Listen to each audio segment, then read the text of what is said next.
পরিবার থেকে পাওয়া কথার আঘাত পৃথিবীর সবচেয়ে জঘন্য অনুভূতির একটি। প্রতিটি মিষ্টি হাসির পিছনে একটি তিক্ত দুঃখ আছে, যা কেউ কখনো দেখতে এবং অনুভব করতে পারে না। অনেক শখের স্বপ্নগুলো যখন ভেঙে যায়, তখন থেকেই মানুষ আস্তে আস্তে বদলাতে শুরু করে। ভালোবাসা না হারিয়ে যায়, না বদলে যায়, মানুষ নিজে থেকে হারিয়ে যায়, বদলে যায়, আর সেই মিথ্যে কলঙ্ক আঁকে ভালোবাসার গায়ে। মৌমাছি যেমন মধুতে ভালোবাসা লুকিয়ে রাখে, সন্তান বৃদ্ধ হলেও মা তেমনই আঁচলে লুকিয়ে রাখে। প্রয়োজন ছিল তাই সঙ্গ চেয়েছিলে, আজ প্রয়োজন শেষ তাই সঙ্গ ছেড়ে দিলে। মানুষ ঠকে বিশ্বাস করে, অমানুষ জিতে বিশ্বাস ভাঙে। মেঘ জমেছে চোখের পাতায়, বৃষ্টি নামবে কতক্ষণে, রাতের আধা যাচ্ছে ঢেকে মন খারাপের বিজ্ঞাপনে। সম্মানহীন ভালোবাসার চেয়ে সম্মান নিয়ে একা থাকা অনেক ভালো।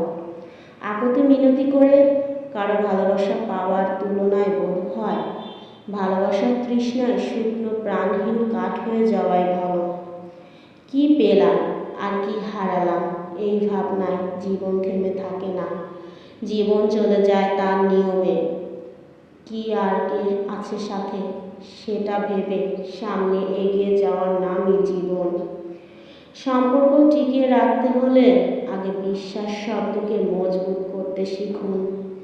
মনে রাখবেন, সম্পর্কে বিশ্বাস ভেঙে গেলে সেই সম্পর্কে ফাটল ধরা খুব সহজ। কোনো সময় টাকার অহংকার করবেন না। সময় কখনো রাজাকে ভিখারি আর ভিখারিকে রাজা বানিয়ে দেয়, তার সময় ছাড়া কেউ জানে না।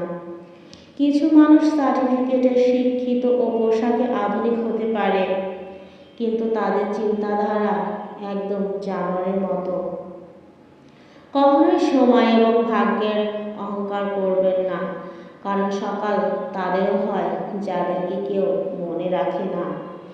এই শহরে প্রচুর অভাব, কারো শিক্ষার, কারো ভালোবাসার, কারো ভাতের, আবার কারো মনুষ্যত্বের।